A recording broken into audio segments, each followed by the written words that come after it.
De Tancret précis de théologie ascétique et mystique, la vertu de force suite.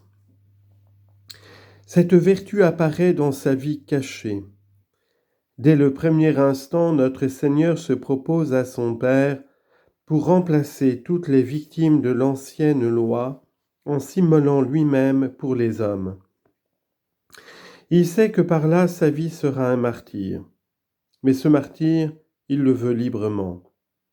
C'est pour cela que dès sa naissance, il embrasse avec ardeur la pauvreté, la mortification et l'obéissance, se soumet aux persécutions et à l'exil, s'enferme pendant 30 ans dans l'obscurité la plus complète, afin de nous mériter la grâce de sanctifier les actions les plus ordinaires et de nous inspirer l'amour de l'humilité.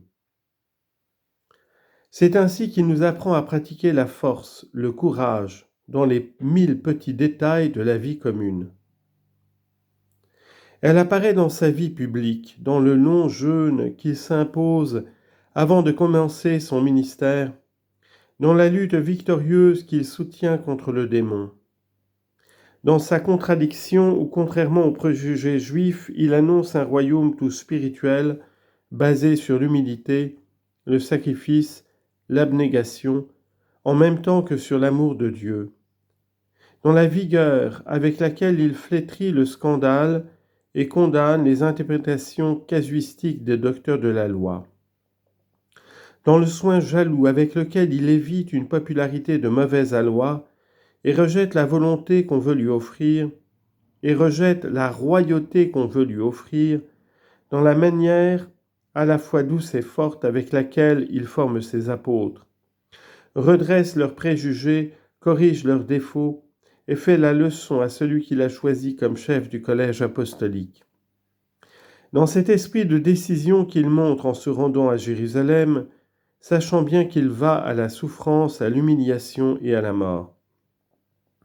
Ainsi, il nous donne l'exemple de ce courage calme et constant que nous devons pratiquer dans toutes nos relations avec le prochain. Elle apparaît dans sa vie souffrante, dans cette agonie douloureuse où, malgré la sécheresse et l'ennui, il ne cesse de prier longuement.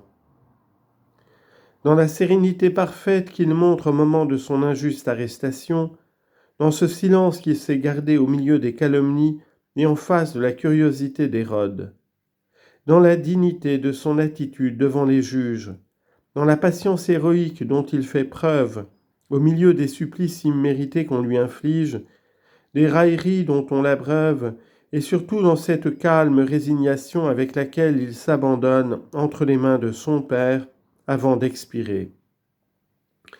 Par là, il nous enseigne la patience au milieu des épreuves les plus rudes. Comme on le voit, il y a là ample matière à imitation. Et pour y mieux réussir, nous devons supplier notre Seigneur de venir vivre en nous avec la plénitude de sa force. Mais il faut coopérer avec lui à la pratique de cette vertu en nous y exerçant non seulement dans les grandes occasions, mais encore dans ces 1000 petites actions qui composent le détail de notre vie, nous souvenant que la pratique constante des petites vertus demande autant et plus d'héroïsme que les actions d'éclat. Les âmes parfaites cultivent non seulement la vertu,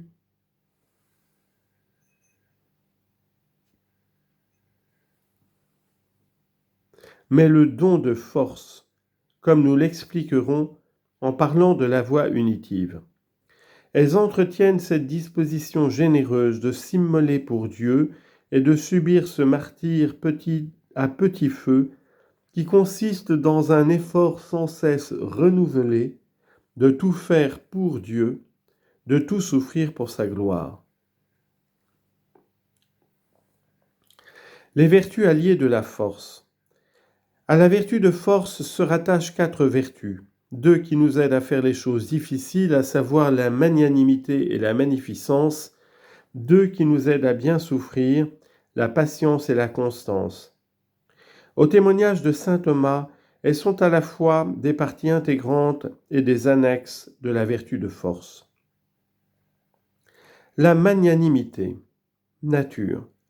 La magnanimité, qu'on appelle encore grandeur d'âme ou noblesse de caractère, est une disposition noble et généreuse à entreprendre de grandes choses pour Dieu et le prochain.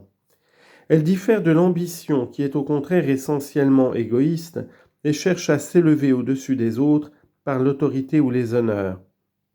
Le désintéressement est le caractère distinctif de la magnanimité.